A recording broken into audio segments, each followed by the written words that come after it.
Assalamualaikum warahmatullahi wabarakatuh. Perkenalkan, nama saya Nur Hanifah Rahmah, NIM 2024 10 10 10 83, akan membahas tugas collision dan broadcast domain dari jaringan komputer kelas C.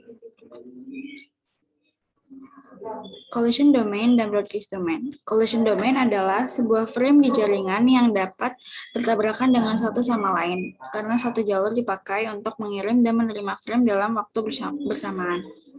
Sedangkan broadcast domain adalah sebuah divisi logis dari sebuah jaringan komputer, di mana semua node dapat mencapai atau menghubung satu sama lain dengan broadcast pada lapisan data link. Selanjutnya, nomor 1, lingkarilah dan jumlahkan collision domain dan broadcast domain pada jaringan tersebut dan analisislah dengan memberi alasan kesimpulan Anda terkait daerah masing-masing collision domain dan broadcast. Yang pertama itu, di sini ada router.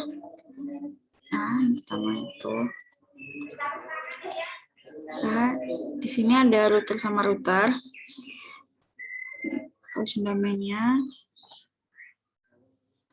Dan router ini juga terhubung ke switch. Ini juga dianggap collision domain. Nah, setiap perangkat yang terhubung ke router ini bisa dihitung satu collision. Dari gambar ini, setiap router memiliki dua collision, di mana collisionnya ini satunya terhubung ke router dan satunya terhubung ke switch. Nah, untuk yang selanjutnya adalah yang switch, di mana switch ini bisa dihitung satu collision terhubung ke router, terus ke server, habis itu ke access point.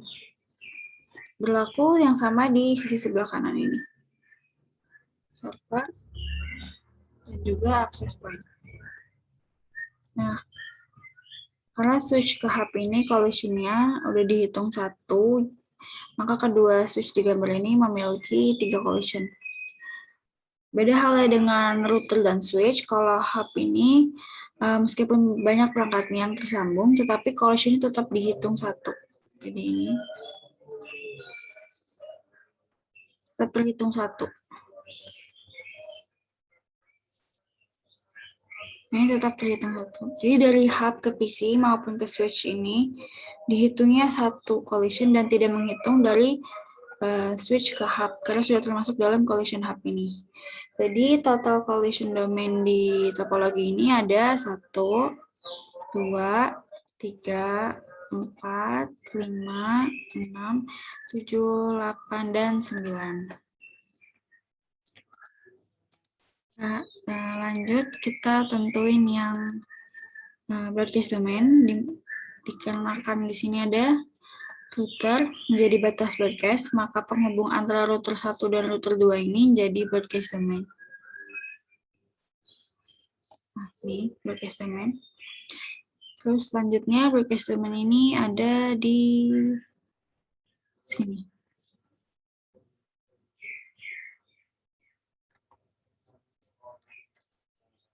Blok yang sama di sebelah sini. Ini broadcast domain.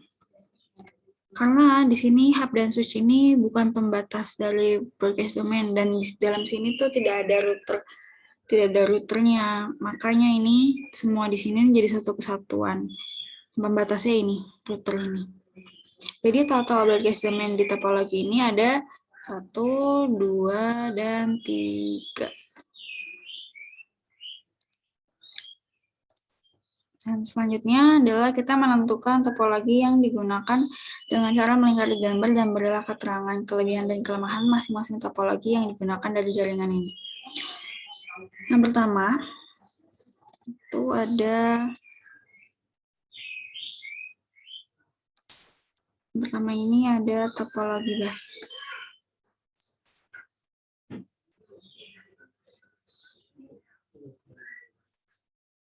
Kenapa ini bisa disebut topologi bus? Karena kabel ini merupakan kabel utama yang menghubungkan tiap simpul ini dari tiap saluran penghubung komponen.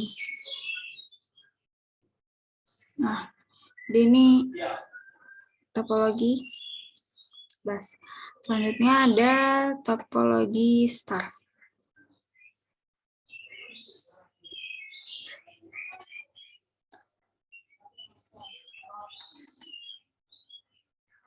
Ini topologi star.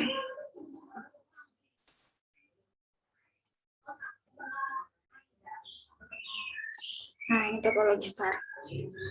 Kenapa ini bisa disebut topologi star? Karena setiap komponennya dikonsentrasikan pada switch yang berada di tengah hingga seperti membentuk sebuah bintang. Jadi ada pada topologi ini ada dua, yaitu ada topologi bus dan topologi star.